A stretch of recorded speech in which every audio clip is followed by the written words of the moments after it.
Welcome everybody to the Wilmette Institute live webinar presented in collaboration with the EBBF. EBBF is an acronym for Ethical Business Building the Future. EBBF is a Baha'i-inspired global learning community. Many of the members of EBBF were originally from Europe, but now the membership is really scattered around the world. And today, the two speakers that we're going to be having in the webinar are actually in the United States. Welcome to them and welcome to everyone who's come on into the webinar at this point in time. Both of the speakers today are faculty members in the Wilmette Institute, and they will be talking about from corporate social responsibility to corporate moral excellence. Both of the speakers are academics. We have Dr. Jean Parker, who has done a lot of research about building cohesive communities throughout the world with experiences in various countries like India, like Switzerland and others.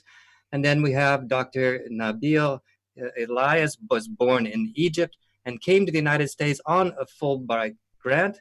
He's a business faculty emeritus at UNC, University of North Carolina at Charlotte, and a former MBA director at UNC Charlotte and the University of Manitoba in Canada. Today's topic is corporate social responsibility, sometimes referred to as just CSR. It started mainly the activities in CSR in the 70s and 80s, but I think its popularity really began to grow in the 90s. EBBF in the decade of the 90s did a lot of conferences and discussions about CSR with the members and with various organizations in Europe and elsewhere, particularly with the international student group of ISEC. But with time, CSR became was criticized by some as being not really what it was intended to be. Instead of actually doing more work in the environmental and with the human resource side of things, it was considered by many just to see a kind of a marketing PR activity on the part of the company. Well, enough from me. I think at this point in time, it's time to turn it over to our speakers. And I think the first one on the list is Dr. Nabil Elias. Nabil, please, how are you and welcome. Thank you so much, Gary. I appreciate this nice introduction. And Jean and I will be addressing the issue about corporate social responsibility. If you're not in business, you might think that this is something that you're not interested in, but really it affects everyone's lives. So after this, we'll just have a little chat with a few slides and introduce what the topic is. And I'd really like to start this with this quote from the Universal House of Justice, that is the governing body of the Baha'i world.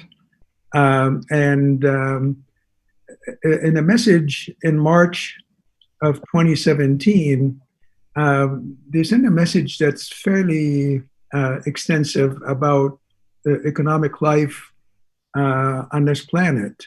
And one of the lines in it, it says, there's an inherent moral dimension to the generation, distribution, and utilization of wealth and resources. And this, if you really take this can be a whole course and maybe more than a whole course. But this really sets a tone for the rest of the presentation. Okay, I'm trying to change the slide, but I don't seem to be able to. So somebody's controlling my slides.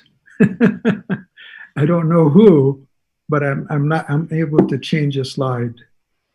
Okay, let me see then if I can do it myself. 1 second here, I'll try to bring it up. And 1 second, share the screen. And actually, I cannot share the screen because someone else is sharing the screen. Yes, I'm sharing the screen. I can stop sharing and resharing again. So let me do that, and then I'll share my screen again. But somebody took control of my slides.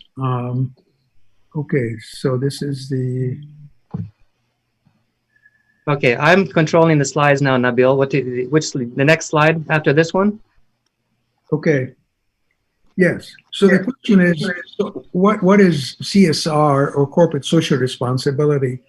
It's really a management concept where companies attempt to integrate their social and environmental concerns in their business operations in addition to profits. So they interact with the stakeholders that include their employees and the community and the suppliers and the environment. And it generally is understood in terms of the company's relationship with trying to balance economic, environmental, and social imperatives. So this is why this slide, you see the planet, which, the environment and sustainability, people, that's people of all kinds, or the customers or consumers or employees or the community. And of course, profit is fairly well understood. So we will discuss that this CSR means a lot of different things to different people, as we will see in the next slide. So could you move the next slide, please? Gary, there's a message asking you to put the slideshow in slideshow, play slideshow mode. Right, it's not. Okay, give me a second to try to find what that is. Well, I was doing fine until I lost control. If you're on a Mac, you can do it on the keyboard with Command Option P. Well, I was changing fine, but someone else took control of it. So no, please go back one slide. So why did CSR gain traction? Even though CSR was really strongly opposed by proponents of the free enterprise system, free enterprise capitalism, for example, Milton Friedman, who asserts that the business of business is business. It's profit making. It has nothing to do with other issues related to social responsibility. In spite of that, many corporations have adopted corporate social responsibility plans to do the following. That's their objective. Some were really quite genuinely concerned and wanted to make a difference. But a lot of them had to combat the negative perception of their corporation being only after profit. They wanted to reconcile the profit motive with doing good. They wanted to pursue an application of enlightened self-interest. They thought that the long-term profitability depends on how they deal with stakeholders. And by the early 2000s, terms such as corporate citizenship, shared value, sustainable business, they became very popular, very common language to use. So can we go to the next slide, please? So what is with this brief introduction of what CSR is, what is wrong with it? Now, the intent of it was good, but it does lack precision. There are no common principles that people follow in applying it that would guide the activities that each company sets. So basically, it's free for all. Everybody does whatever they think is good for them. So it became more used as a PR tool than a genuine application. Most of the applications tend to be charity-based. For example, donating money for a community center or a sports complex or things like that. Tangential activities to the core of the business, but it did not necessarily change the core strategy of the company. So for example, if you're a bank, you would donate to have, like we have here, some nice big banks in Charlotte, North Carolina. And they would donate money for sports complexes and things like that. They do some other nice charitable work, but they continue to fund operations of, offshore drilling and things of that nature. So it becomes more of a cover-up rather than, in fact, at the core of the business itself. So it's a tool that diverts from its social and environmental misdeeds. people would call it whitewash or greenwash, depending on whether it's people or the environment. It allows corporations also to co-opt not-for-profit organizations. So many of them have actually adopted and funded not-for-profit organizations, and in a way, they control them to some extent. So CSR has been recently more seen as a legitimizing corporate power, legitimizing the concentration of wealth and economic powers in the hands of a few. It has been inadequate in addressing climate disruption, species extinction, income inequality, human rights violations, job insecurity, and the accelerating conversion of social and natural capital to financial capital. It also aids the corporations in capturing the political system that is supposed to regulate them. So the next slide will address what are the assumptions underlying the current economic model. And that is a big topic, but let me just briefly outline what me as a Baha'i and guided by the Baha'i principles, think what is wrong with the current picture. The assumption is that human beings are materialistic. They are predominantly self-interested, insatiable consumers, not worried about the environment, whose happiness comes from constant acquisition and wealth accumulation. Another big assumption is that the welfare of the individual leads to the welfare of society. So everybody for themselves become well and society will be fine. And extremes of wealth and poverty are the natural order. Competition is the cause of material advancement and the means to achieve excellence.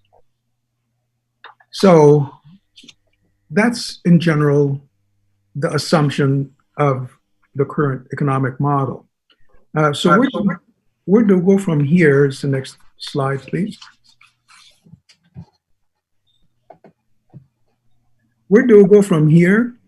No doubt the CSR movement had some positive impact, at least in a micro sense.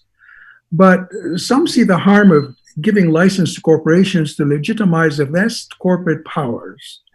The language of CSR has been co-opted to advance corporate interests. Different stakeholders are not able to exercise equal power to the shareholders or to management. CSR may have enabled corporations to co-opt, in the words of the House of Justice, I'm paraphrasing it, taking it from there in that context. The language of justice has been co-opted, and rights, the language of justice and rights to disguise self-interest. So CSR, in my opinion, falls in that category. They co-opted the language of justice and rights to disguise self-interest. Next slide, please. There is a quote from the Universal House of Justice in the next slide that, can we change? Yeah, no? No, before that. Before, okay. Okay, this is You have, okay. I think, yeah, I did some changes since I sent you my slides. I'll go forward. Yeah, no, that's just fine. So that's fine, let's stay there. Okay. So I'm going to read this quote, and it says, this is from the Universal House of Justice, the supreme governing body of the Baha'is of the world. And it says, economic life is an arena for the expression of honesty, integrity, trustworthiness, generosity, and other qualities of the spirit. The individual is not merely a self-interested economic unit, striving to claim an ever greater share of the world's material resources. And that, again, provides a little bit of guidance about the issues that we're addressing. qualities of the spirit. Okay, so we can go to the next slide. Okay. Alternative assumptions. Okay. What are the alternative assumptions based on the Baha'i teachings? Let me just go quickly through this, that human beings are not just material beings, that they're not just physical, they have physical existence, but they're material and spiritual beings. They're endowed with nobility. They should be treated with dignity. And that should form the basis of human interaction. They care about others. They care about the environment. They care about future generations. They're capable of cooperation and collaboration and creating a new collaborative, peaceful culture. Here's another really big one, that the welfare of the whole of society is the best guarantee of the welfare of the individual. It's the opposite direction from what we see today. The participation of minorities, women are not a minority, but I just want to include that. The participation of women in all aspects of human endeavor is essential for peace and advancement of society. And diversity of culture, race, ethnicity, disability, gender, economic condition, and diversity of thought is an essential resource for collective advancement. And again, finally, moderation in all things is meritorious, and work performed in the spirit of service to humanity is equivalent to worship. Work as worship when it's intended for service. Okay, next slide, please. Okay. Okay, so where do we go from here? What can we do to further develop and advance an alternative paradigm based on moral excellence? Jean and I have been teaching a course at Wilmette Institute on promoting moral excellence in business. And so these are some of the things that we talk about. We need to promote the spiritual principles that define the alternative assumptions to consumerism and materialism about the nobility of the human character and service to humanity as ultimate human aim. Start the learning process of putting into action, followed by reflection, concepts of unity. What does unity mean in the context of a business environment? What does justice mean? And what does inclusion mean in all spheres of business? Putting into practice the processes of collaboration, consultation, and accompaniment in everything related to business. So these are some things that perhaps a direction that we can take. Next slide, please. Okay, so there have been some issues related to coming up with alternative structures. And I'm going to critique that part a little bit later. But structures are considered to be that the corporate structure currently does not allow businesses to actually do good because the predominance of the shareholders. So some ideas came up and some laws have been enacted to develop a B corporation. A B corporation is a benefit corporation, and we have some people in the audience here that are heavily involved with B work, like Daniel and many others. And they have some B labs and so forth to develop standards for people to report. But basically, it allows companies to not have profit as the only motive, that they actually can work towards benefiting employees and environment and sustainability. There's another form. Again, I don't want to dwell too much on these. Something called low profit limited liability company, which is a legal form of a business entity in the United States.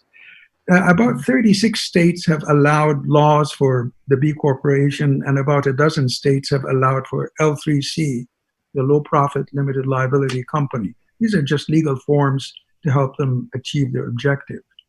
And then there's something called the Community Interest Corporation, which is a UK law, Flexible Purpose Corporation in California, that's again very similar in its intent. And then there was a proposal to promote a worldwide corporate charter organizations, because multinationals now have superpowers beyond their own legal charter. In effect, they operate throughout the world, and 60 corporations, or 60 of the largest 100 economies in the world are corporations. So, there's but nothing to regulate their multinational activities. So the proposal is to form a worldwide corporate charter organization. Hasn't happened yet. And there, of course, there are cooperatives. There are some people that talk about stakeholder capitalism, which is new CSR in different words, and impact investing. That is, to make sure that your investments, the investors would look at the environmental issues and so forth. Impact hubs, I think 60 of those worldwide, and some Baha'is are active in working with impact hubs. Social responsible investing, and some places have developed areas for workplace spirituality. Next slide, please. Okay. So what can we conclude? What's the road forward? We're in a time of COVID-19, which shows that we're also interconnected. Individuals, families, communities, businesses, governments, and nations. We're all affected by this. We're all interacting with one another.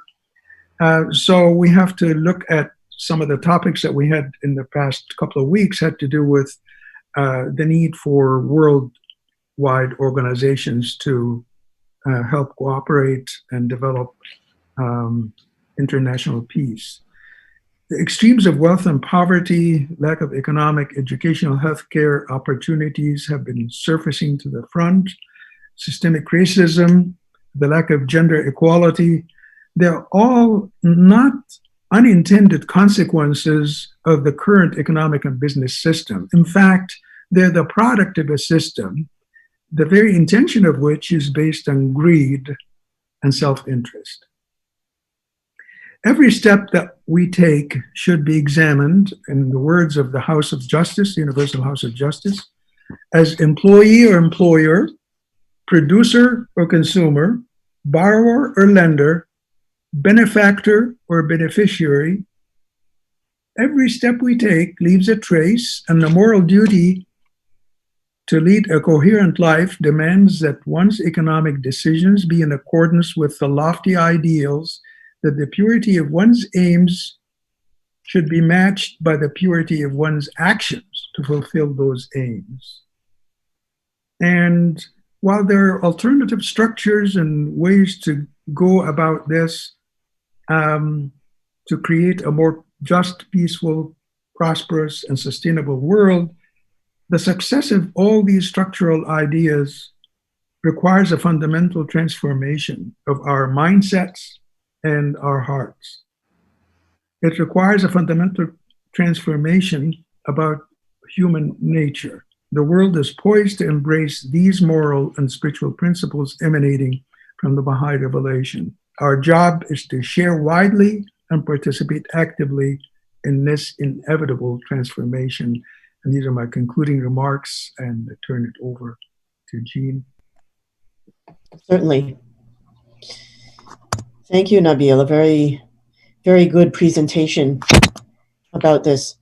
I just have a few remarks that I want to make. One of them is to add to your list of alternative structures, which hopefully will become much more common corporate structures that we see, are the fair shares companies. That's a concept that's being developed in Europe primarily by Yves Lutz and Graham Boyd, who is also a member of EBBF. And so if you want to know more about that, please do check that out. We're in a situation right now with the potential, and I say potential deliberately, of great societal shift. And it's time to redefine many of the things that we've talked about here, and a lot of the norms that we've been operating under, a lot of the assumptions that we've been operating under. So we do have some opportunities. Here are some things to think about, though. What we need to do first with concepts like social responsibility in corporations is to understand them for what they are. And so that is difficult without a lot of transparency in many corporations, and a lot of manipulation of the various communities that they're working in. Community activities that corporations do must be coherent with the corporation's primary purpose. And I think we all know and have witnessed things like oil companies funding causes, various causes, some of them quite progressive causes around the world. And yet they are participating in these extractive industry operations in other parts of the world that really are inconsistent, and often very much opposite to what the community or corporate social responsibility megaphones suggest. I come largely from the NPO sector, the nonprofit sector, and we have discussions regularly about money which is offered to nonprofit organizations for various things, and whether accepting that money is inconsistent with our mission as NPOs serving communities. I remember a number of organizations I worked with early on in my career, particularly victim service organizations that were offered money by gun sellers or by alcohol manufacturers, right? We all know that the incidence of domestic violence and other crimes rise exponentially when there are guns involved and alcohol involved. And yet they were offering us this money. And so we had philosophical discussions among our leadership about, do we want to really be associated with this? And these were, by the way, not small amounts of money. They would have made a big difference to us. One thing to look at in corporations is, where are the decisions really made, right? So who's making the decisions?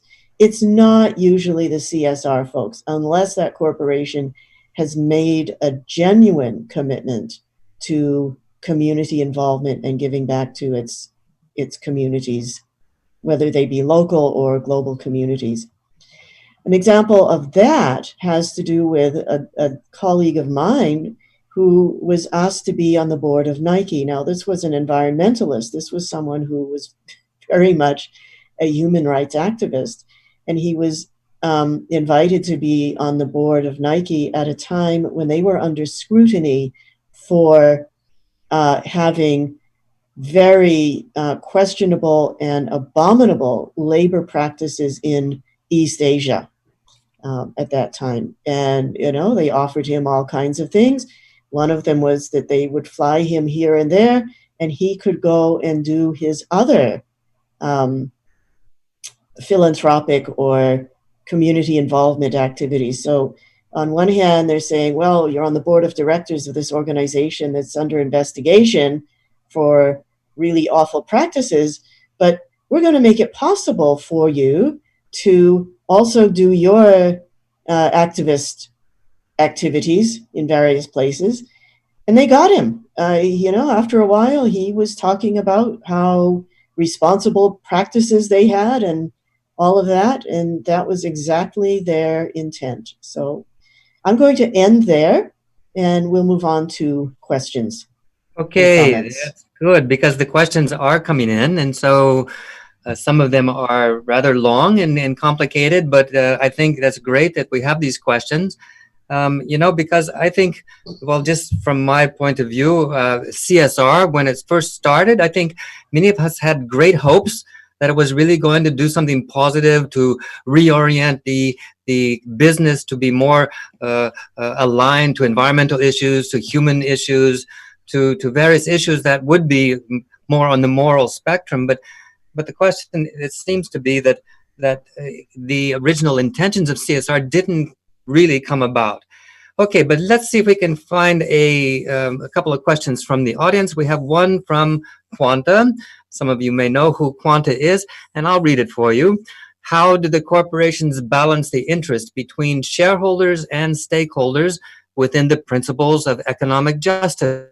As the current corona crisis manifests the reality of the importance of stakeholders, will there be an adjustment in the process of distributing financial gains? There we go.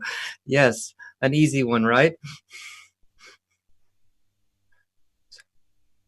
Gene, you want to take that, or should I? Gene? Gene, Okay. there we are. I'll take it then. Well, my apologies. I hit the wrong key. it's okay. It's okay. Go ahead, Nabil, and then I'll follow up. Okay. My quick response to a very complicated question is that really we don't know what kind of adjustments are going to happen after COVID-19. I think there are a lot of speculation that it might actually bring business and everybody to their senses. I'm skeptical if COVID-19 by itself is going to do that. I think we may be ready for more reaping what we sow. So I'm not sure if this is the last crisis that we're going to meet before we come to our senses. But there will be some adjustments, obviously, but not necessarily, that will benefit the people that should benefit from it. Just like we see now with all the bailout plans and so forth, that big corporations jumped in and got the benefit from it. Everything is geared up to the people that control the purse. And so, yes, it's disheartening, but at the same time, you could look at how people have been reconnecting with one another. Communities are showing some concern, more concern for others. And so there's more of the positive side that could influence the directions in the future. But I'm not sure if COVID-19 will do the job. I'd like to follow up on that if I can. It won't do the job. I'm pretty certain that this is the first of a series of tests that humanity will undergo. My very distilled analysis of this whole thing is simply that it's me versus we. That's it. Where I think we can be very hopefully more influential is in the questions that we ask. So it isn't just what we say in our various writings and webinars and things like that, but it's the questions that we ask of those who profess to be in leadership positions. And I say that very intentionally. In many cases, the leadership that we are witnessing is not leadership, it's power grabbing, And so what we ask, the questions that we formulate, are just as important as what we say, maybe even more so. Okay, very good. Gene, a quick question. You're being asked to repeat the names of the two individuals and the concept that they're introducing, developing in Europe. Yes. Fair Shares, and a Fair Shares company is one in which every category of stakeholder actually owns shares in the company, and that includes, by the way, customers. And so it's a different way of looking at who is invested in the success and development of a company. The person's name is Graham Boyd, B-O-Y-D, and the name of his company is Evolute 6. Okay, very and good. if you just Google Fair Shares companies, Graham Boyd, you'll come up with, he holds, by the way, regular webinars every Tuesday on this concept that's developing. It's getting quite a following right now. So do check it out. Okay, here's another question from Arthur Dahl, and actually this is one that I had also. Who judges what is a good corporate responsibility? Is there any organization that provides objective ratings?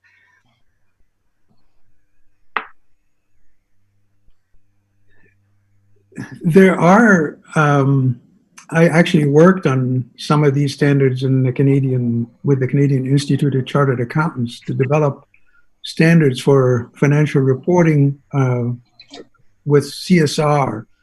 But the question is, there are no enforcement mechanisms. There are a number of organizations that develop CSR standards, and the OECD had its own. I know there are some other organizations that just come to my mind right now, but there are some and ideas that you report on what you did, and preferably you show the impact of what you did as well. But again, these are soft standards and not enforced. There's some rating agencies, but again, the ones that are rated highly are they call into question. For example, BP, British Petroleum, was ranked very highly just before the spill in the Gulf of Mexico. I mean, GE gets highly rated. At the same time, they pay zero taxes. So you always find, what's the overall effect is kind of hard to detect. And this is where I think the idea of developing a worldwide corporation to monitor multinationals would be a good way of doing that, and regulating standards for reporting.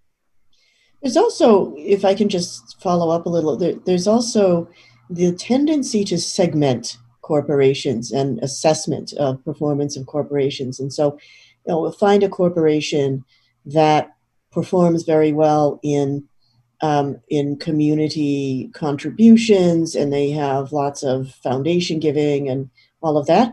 But then when you look into labor practices, they've got abysmal labor practices. They're not paying people well, or they're not giving the kind of benefits that people need to actually survive, particularly in countries where there aren't a lot of government operated safety nets. And so it's important to look at a comprehensive profile of an organization to determine where does it actually stand. Is what they're putting forward the whole thing? Is it a complete story? Yeah, I mean, I think absolutely true. And again, getting back to what I said originally, we've been discussing CSR since the 70s. How many years has that been? And this is a major issue for the world, that these companies are not being having a certain moral standard in the way that they're dealing with their business and with the surrounding society. Now I'm getting some really interesting questions that I really like. Sam, I'm not going to say your last name. I'm afraid to pronounce it wrong. I'll spell it if you want, but I'm going to read your question. I'd like to know more about the coherence between the needs of the world and primary purpose of company. How should a company choose a social cause? And how should social agents decide to associate themselves with a company A or B when their main goal is usually profit?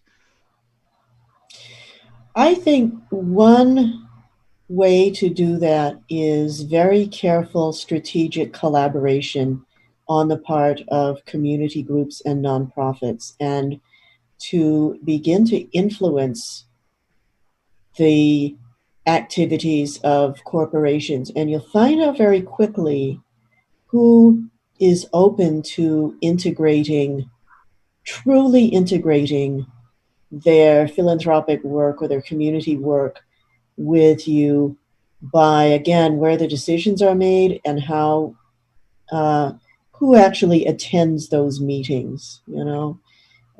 If it's very segmented by department and only the CSR or the community giving people are attending those meetings, as important as that is, We want to see C-suite involvement in something like that.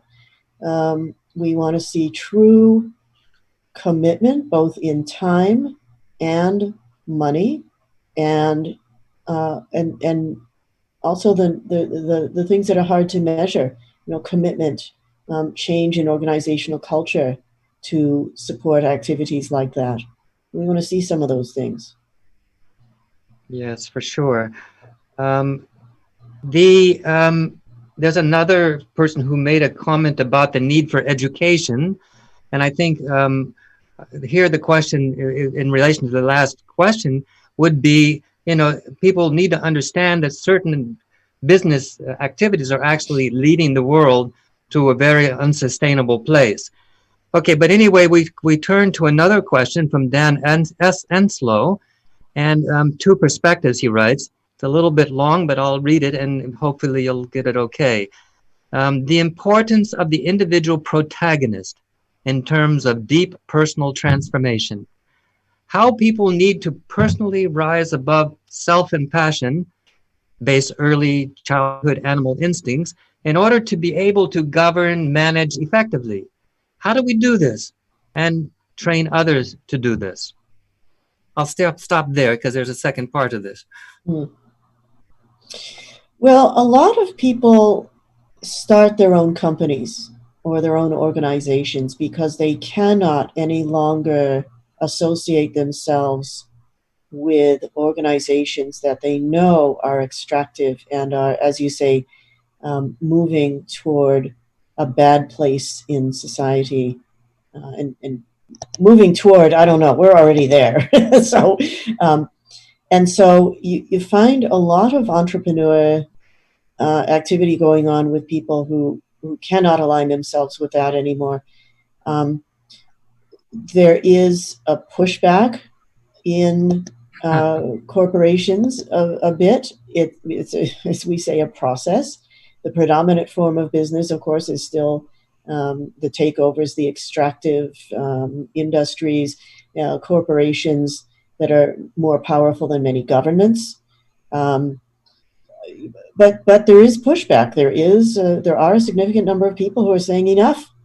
We're not interested in this anymore. And these are people, influential people. Some of them are EBBF members even, who are really taking this on and have made personal sacrifices to do it. Absolutely. Great. Okay, Mike Saxon, nice to see you. He writes, will the future transformation of society require that corporations will need to adapt authentic CSR in order to take into account the full range of stakeholders and therefore to remain viable? Very, very interesting question, Mike. Welcome, Mike, good friend. It's a really an amazing situation. How can corporations that exist today actually make that transformation to embrace everybody, in society in terms of communities? Well, there's some attempts that are being done. For example, I can think of Soul.com in Holland. That is their motto is how to transform companies into communities. And when you think about a company as a community, then you begin to bring about some of these things. How soon is this going to happen? I have no idea. It's going to take a long time. But corporations, the way they're structured currently, they're huge. They have vast powers across the globe. And it's going to take more than one step to actually fulfill that. There is a movement now with this, it's called stakeholder capitalism, which to me sounds like somebody with a $7 trillion in assets under his management. His name is Larry Fink. BlackRock, the world's largest investor, $7 trillion in assets under management, sent his annual letter to CEOs placing long-term sustainability at the center of his investment approach. He's talking about this stakeholder capitalism. If he really is sincere about it, it might come about, but I have my doubts. I think it's CSR2, basically. It's a second generation of CSR. But, it's we need multi-pronged approach. The UN does some work, but they don't have the enforcement capability. So we need international governmental agencies to regulate what goes on in the name of business and profit. We also need individual action. And the individual action is what we all have to do, which is, community development, basically working at the grassroots level. And this is how change can probably occur. It's going to be a multi-level, multi-pronged approach.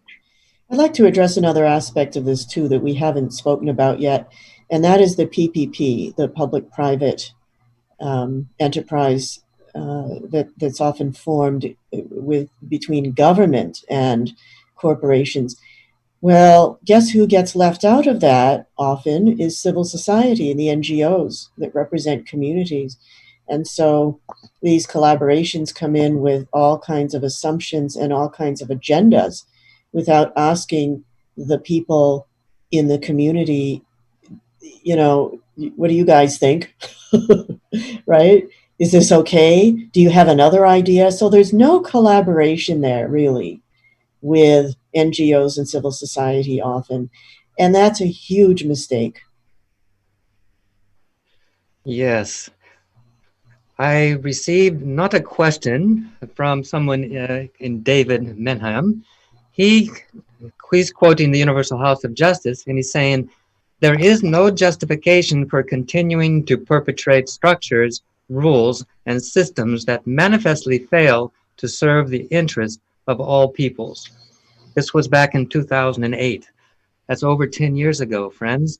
And yet it sounds like it's today, or it's yesterday and it's tomorrow.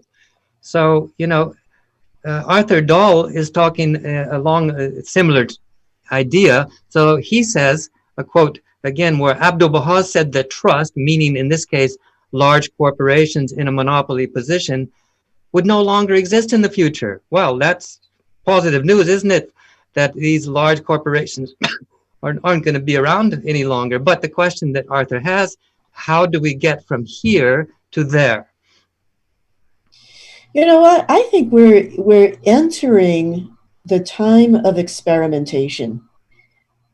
Amid the misery and horror and death of this crisis that we're all in the middle of right now,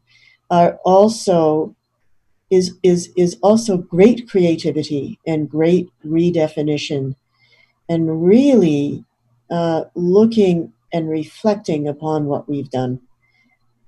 And it's the beginning of an incremental, excruciatingly slow process, but it has been accelerated in the past couple of months to a point where significant numbers of people are reflecting upon and assessing their own actions. It will take time, and it will take future iterations of this to get there. And so there is not an instant cure for this. This is part of the Baha'i prophecy of societal disintegration and then eventual reintegration and reconstruction that we're witnessing. And so I don't know. It will come about. We're told that by Baha'u'llah. It will, in the Bab, there will be universal peace. But you know what? We get to decide how we get there. For sure. And I think, again, sometimes, at least from my perspective, these issues are apparently, and we listen to them when we talk about them today, they feel so real, so necessary. And yet, when we look around, particularly at the political processes, that they continue as they've been developing over the past 40 or 50 years. And so what mechanisms, again, coming back to Arthur's question, how do we impact upon this? Just giving an idea, the youth that have been working on climate change, I honestly believe that they come out, and they may be the reason why we're all going to wake up and start dealing with these things in real time. I don't know. Maybe you guys have some ideas about this. How can the youth be brought into this, for example?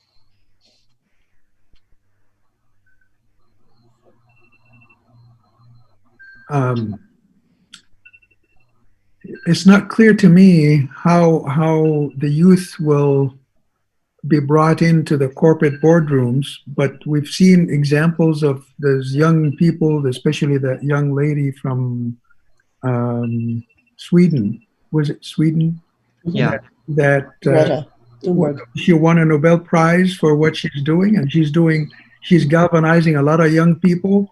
And I think that movements like that are going to continue. So it's not one thing that's going to happen that's going to change things. It's multiple levels. And the question I always have to myself is, what is my role in doing this? What is everybody's role in doing this? We all have different strengths and different capacities and different weaknesses.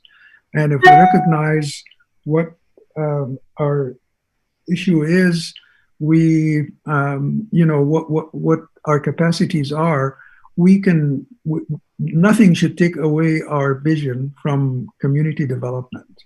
This is primary. This is a 5-year plan that, comes to a conclusion in 1 year. That, and I'm sure that beyond that, we're going to continue to be working on community development. So that's one thing that we cannot lose sight of because of the disasters or the crises that are going on. At the same time, how can we shape public opinion and public discourse? And a seminar or webinar like this is intended to kind of engage people and not just the Baha'i community, but beyond the Baha'i community, in discourses about, how can change occur. And of course, social action is where those young people in the Baha'i community and junior youth programs, and Gary, you're well versed with that, with your farm and activities there with the youth. They will make small changes initially, but this is going to be a drop by drop, is going to be a mighty tidal wave eventually. So that's at least, every one of us will ask, what can I do to make a change? And I cannot change the boardrooms of corporations, not at this point, but certainly we can engage in at different levels. One way to perhaps measure that as we go through this whole process of what I believe are going to be cycles of intense calling upon society, demanding really by circumstances realignments in various directions, is to look at what sticks after the society opens and things, if they do return to somewhat of an open economy, which is of course yet to be seen, what's actually going to happen when these economies open again. But to look at what are the changes that were made during these past 2 months that remain in place, that remain permanent in society. That's how we can begin to get a sense of where we're going with some of this. I'm an educator, I work in higher education, and I can tell you that some people have had an awful experience moving their courses online and, all of that. Some people have had a great experience doing it, though. And this whole idea of working remotely is of primary interest as well, as to how much of that sticks so that people can actually create a work environment that is more palatable, that's not enforced upon them by others. So that's still up for debate. That's still being reconfigured. Those are the two areas that I know about. There are others as well. Mm-hmm. What's going to remain? There will be, of course, things introduced that are not nice. So we'll see. But that might be a way that we can concretize progress. For sure, for sure. We need to find those ways. Here's another one that's talking about education. Matt Rich, he writes, because so many CEOs of large corporations go to the same business school or study the same books, I'll add that, and learn the same things. For, for change to occur, education must change. Otherwise, next group of CEOs will have the same training. Education is the key to change. How do you feel about that comment? I love it. Yep. I love it because business education, for one thing, the people that are attracted to business schools are tend to be motivated by financial success, financial career success. There's nothing wrong with that as long as it is not at the expense of the environment and other people and the self-interest. Um, so again, the ideas of being socially minded has come to the business schools over different times. Every time there is a financial crisis, business schools re-examine and they talk about ethics, they talk about concern for others, they talk about sustainability, and then it's gone. It's gone in terms of the practice. And the practice of business, unfortunately, is not going to change until, I taught, and I'm guilty of that just like everybody else. I taught, how to do multiple performance measures beyond profit, balance scorecards, Hoshin systems, and, you know, uh, dashboards, and all kinds of things that talk about multiple pronged approach to performance. Problem is, bonuses and rewards are based on financial success, and financial success is measured in the stock market if you're publicly traded. And so until that changes, it's really, you know, it's going to be a lot of words. It's going to be a lot of words. So it's action that will matter. And business schools have to really take a hold of that, not just in the classroom, but start influencing businesses because they talk a big deal about this. In 2008, there was a revision. After the Enron meltdown of 2001, 2002, there were all kinds of changes in business school curricula. With sustainability issues, there was a big change. But what does it matter? It really is again, it's co-opted by the powers to be, which is the financial powers. One thing that people could check out, though, is Kate Raworth's material on donut economics. And one of the things she describes in her materials, in her book, and also in her presentations is this idea of educating economists. And in 2008, there was apparently an exodus of economics students. They organized online, and and they said, "What are we? What are we becoming? What are we actually a part of here? Studying traditional economics?" And many of them said, "I'm either leaving the field or I'm going to change how I do my part in economics, what I actually do for a living." And it wasn't a small number of people who did this, And so do check that out. And she has some really brilliant ideas on the study of economics and how we can look at societies in an economic way that bring in lots of humanism and lots of planetary well-being and so forth. But she does talk about the traditional business schools and how there was this almost a revolution of economic students who said, nothing doing. I don't even want to be a part of this. Jean and Nabil, you guys have been great. We got a little bit more time. I get an extra minute or two. So let me take care of two things before we sign off. Okay, one of them is coming from Facebook, and I'm going to not let this one go by because I like it so much. It's back to the youth, and you might know the person who's giving this particular comment. Her name is Roya. The millennials have great purchasing power, she writes, and many of the actions of large corporations can be shaped by building upon these young people's natural tendency towards global solidarity. Educating and empowering our youth can be one of the most effective paths to the change we are seeking. Here in Ukraine, I don't know, just bring that up just quickly. I mean, the youth here are the only people who are going to change the culture, the Soviet culture from Ukraine. It's not their parents who grew up in the Soviet Union. Forget about it. It's only the youth. And that's what we're seeing. But this comment, it really says that we can empower those youth, and those youth will empower change. And I think it's just an interesting comment. Maybe a couple of words before we go to the last comment that I can bring up, and then back to you to close it out.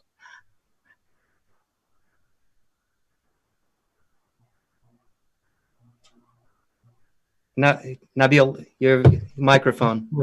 Yes. I think that, you know, I don't know what really more to add to what's been said. Yes, the youth have a strong potential to make change.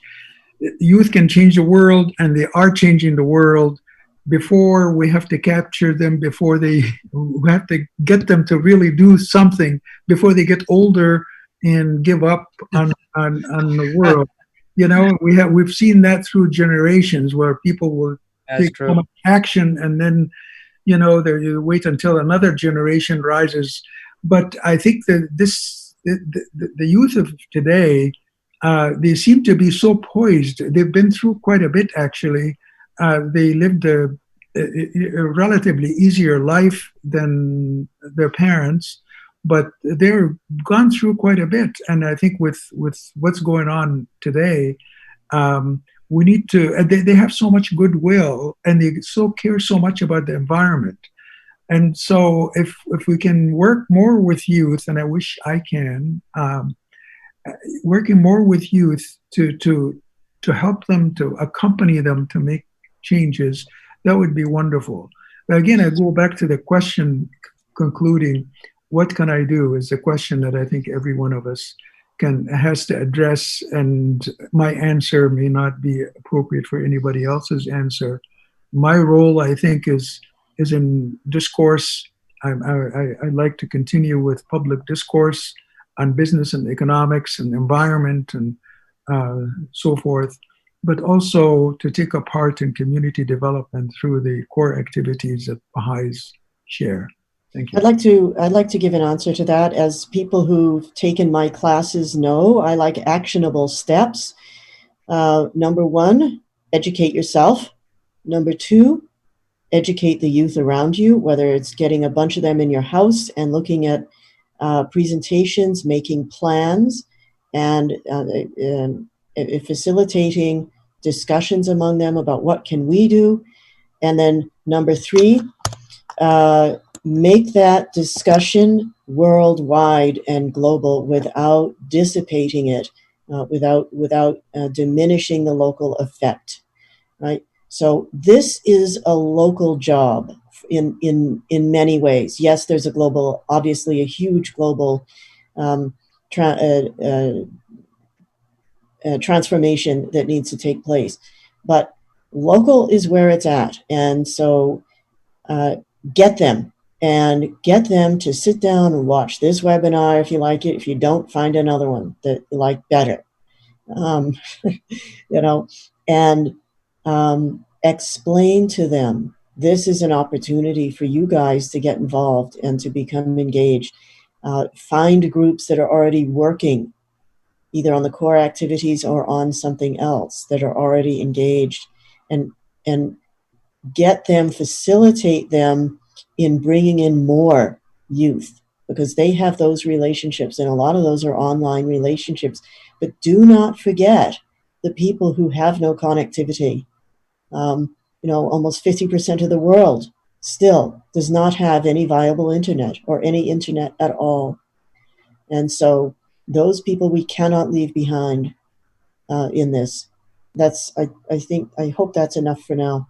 I'm sure I'll come up with other action steps after we're done. But comments are coming in, Jean. Actionable steps. Yes, yes, yes. That's what. Yes. That's what we need. Get going. Get off your butt and move. Okay. Last. And if you make a mistake, it's okay. Do it again. Wonderful. Last comment, because I just can't leave this out because it's so fundamental to everything we've talked about. It's from Mr. or Mrs. Anonymous Attendee, and here it is. Are there existing institutions that can serve to develop a foundation for the global governance of corporate practice? Is there any progress towards this objective? Actually, we have someone else who might give an answer to that. Maybe Mr. Daniel Turan would like Daniel, to say something now. yes. I pass. Actually, Arthur Dahl and Maya Groff and Augusto Lopez Claros have been offering an amazing set of. They wrote a book about this on global governance, and they actually prepared a whole program which has been now presented at the United Nations through a number of governments. So that's been a very powerful way through which specific insights have been offered as guidance going forward. And I will post in the chat in a second the link to their book, which is free to download, which offers some really excellent outlines, because really it's about rethinking the whole system, but not building from the old. Is really a nice, it's not just a fresh paint on top of it, but really rethinking the foundations. And the original foundations were excellent. They just kind of lost their way. And so they bring back some key elements that are really interesting to bring about. I'll post it in the chat now. Okay, well, I'd like to make a ahead. closing comment, if I can, Please do. Gary. This is one of the things that I was saying I would remember after the webinar was over. It's important to not give up hope. This is as much of a contest between me and we, as I mentioned before. This is also a contest and a test between hope and despair. And it's very easy. I know I do this. I'm sure a lot of people do. It's very easy to be drawn into despair at what's going on around us. And but hope is integral to the success and the well-being of an individual. It's also integral to the success and the well-being of a society. It's absolutely necessary. It's central to our being able to progress. Okay, wonderful, wonderful. I'm going to take the opportunity now to thank you, Jean and Nabil. Thank you for this very interesting session, very relevant to today's world. I want to also throw a thanks out to Vahid and Boyd, our co-host, who are working behind the scenes to make sure everything is going as good as possible. Daniel from EBBF, it's great to be here, and the team from Wilmette Institute also here working with us at this point in time. So thank you very much. And this will all be put on, I believe, the YouTube of the EBBF, Wilmette Institute. And so we can invite friends to come and see the discussion if there's any interest to that you can provide some ways to find this material on the internet now. So once again, thank you very much. And I close our webinar at this point in time. Thank you, Okay, all Gary. the best to you. Take care. Be safe.